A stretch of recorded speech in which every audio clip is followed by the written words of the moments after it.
It's the day of reckoning, ladies and gentlemen. The day of reckoning when Forspoken, Foreskin, as I affectionately call it, is being released today.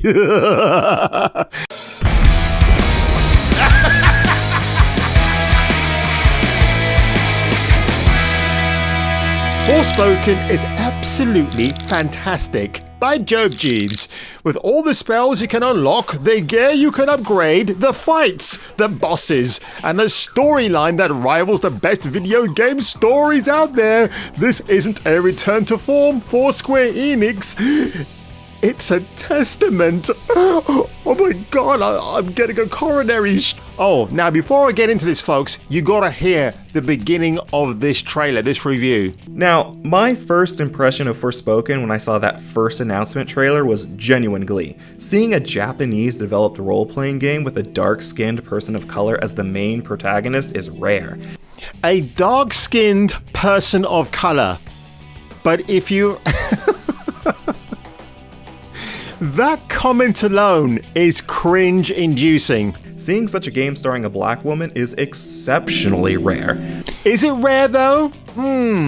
Yeah, it's an exception to the rule. A dark female of color is the lead in the video game. But funny enough, if this schmo did his homework, you will see there is a plethora of black females in prolific video games. Obviously, Sheva Alomar right there from Resident Evil 5. Dumb as shit, but I tell you what, she looks good and she can mostly hold her own when she's fighting side by side with Chris Redfield. Yeah, Tekken 7 Master Raven, I'm not familiar with her.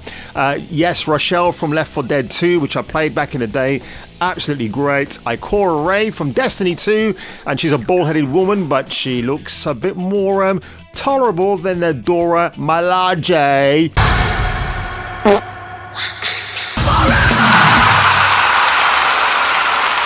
Dr. Sloan from Fortnite, well, I don't play that, so I don't know. Horizon Zero Dawn Sona, yeah, she's good. Tilly Jackson from Red Dead Redemption 2, I haven't got that far in the game. There is Sheva again. Now Uncharted, Nadine Ross, this is a sympathy vote because she appeared in Uncharted 4 and a follow-up with Chloe. This is an awful character, voiced by Laura Bailey. I'll say no more about that one. And absolutely a terrible character, despite the fact she's got a massive power set in terms of her combat skills. If you're playing Nathan Drake, which you would be, you can't land a single hit on her. You're not allowed to hit the woman who's got combat skills, but she can smack the shit out of you. So boo to that one. Senna from League of Legends, don't play it, so I don't know. Roxy Laveau is the number one. Okay, they forgot about the chick in Assassin's Creed Liberation. I don't know how she was left off the list. Maybe she doesn't have a speaking part. I don't know. Now, one person who is missing from that top 10 list of black female characters in video games, Commander Shepard from Mass Effect. Because if you know the game, and I played the first game over the weekend, fantastic. I completed it. I'm on Mass Effect 2 now. You can take the lead character, be whatever gender you want them to be, and whatever ethnicity you want to paint them as well. But for some reason, that's not good enough to make that top 10 list of black female characters. I don't get it. If you're going to have a black female at the head of a video game, just make her damn good. Make her relatable. Don't get her preaching about how bad white people are. Just a character who just goes about her own business, doing things to make the world a better place. And I think you potentially can have a very good video game there. But given the landscape, given what writers in the writing room will sit down and preach to us about, who is going to buy the bloody video game? If you have a black female protagonist who calls white people bad and expects to be overpowered, doesn't get a single hit to their face, that's not the kind of video game female protagonist I want to play. Now, IGN, notoriously shill outlet, they plead and beg for everything for you to like what they like. So how do they score Forspoken? It's an okay game. It's 6. I am genuinely shocked. I thought this would be like in the 7s or 8s, but they thought it was the flashy combat can be fun. The parkour is all right, but it's not enough to make his cliche story and bare-bones open world interesting to explore. A quick search for Foreskin on Google. These are the top searches at the moment. Variety: Forspoken shines in combat and traversal. Give Forspoken a chance, it's actually pretty solid. Forspoken review is better than his bad name applies. What, you mean they should have called it Foreskin anyway? Now over to Mr. Matty Plays, one of my favorite YouTubers who covers video games. The man is impassionate, he's awesome. And what does he have to say about his impressions for Forspoken? Yeah, that was the worst bit of grammar I ever came out with. I know that a lot of people are wondering why certain YouTubers didn't get review codes, why certain major gaming outlets like Video Games Chronicle didn't get review codes, but somehow someone like myself ended up with one. I don't know the answer to that. Maybe Square Enix did the talent analysis and said, Mr. Matty looks like a softie, give him a code, he'll give us a passing score. You about to learn today, Square. You about to learn today. Ooh.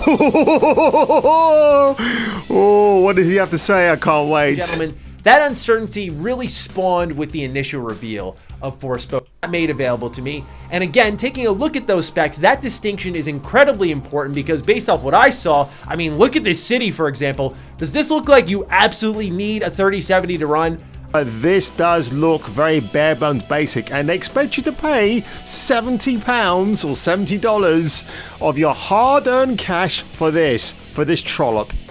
Oh yeah, this All of those fears I had about the game materialized before my very eyes. From the cringe-inducing storytelling that makes you go, who wrote this? Did I just do that? Well, definitely with my assistance. When you have a shit actress like Anna Balinska as your lead female black protagonist, and actually I wouldn't even call Anna Balinska black. You know, she's mixed race, isn't she? So again, why they're heralding this as the first black female ever, when again, is actually not, because Ella Balinska's parents are black and white, so it doesn't really qualify for the title now, does it? In conclusion, what does Matty have to say? So many games coming out in 2023, you don't need to waste your time on Forspoken, hoping it comes around, hoping that it's a little hidden gem. There are certified bangers dropping in 2023. You don't need to spend a ton of time on this one.